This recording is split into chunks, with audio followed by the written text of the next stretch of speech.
Hello guys, ito nga pala yung in-install ko sa likod. Ito yung tire hugger na sinasabi. So nailapat ko naman ng maayos ang pagkakalagay. So originally, ang mangyayari talaga is magtatabas ka dito sa tornilyo niya. Pero konti lang naman. Yung pa-curve niya, bawasan niyo para hindi na kayo magbabaklas pa ng muffler, ng bracket.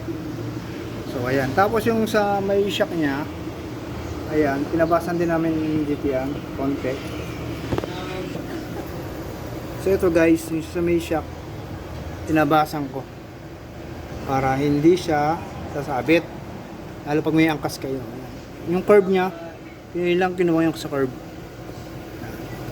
Kita nyo, ayan guys, ay yung curve na binawas natin.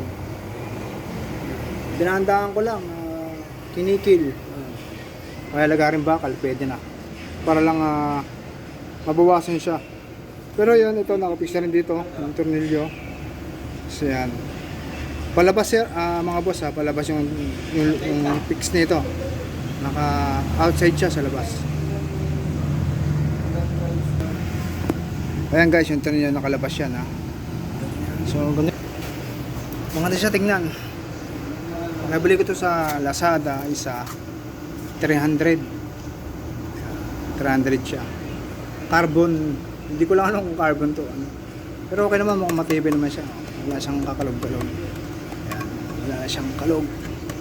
Tsaka malaki pa yung clearance niya. Ayan yung clearance. Kaya malabong sumabit, lalo na sa shock.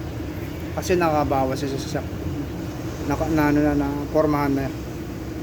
Tapos dito, kaya ito lang, buwasan nyo konti lang para hindi kayo sumubra sa bawas, para fit na fit. Tapos nilagyan ko lang ng washer para maganda rin yung lapat yun.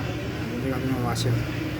So yun naman guys, para sa mga ka-M3 ko, UI 125, fit na fit siya dito.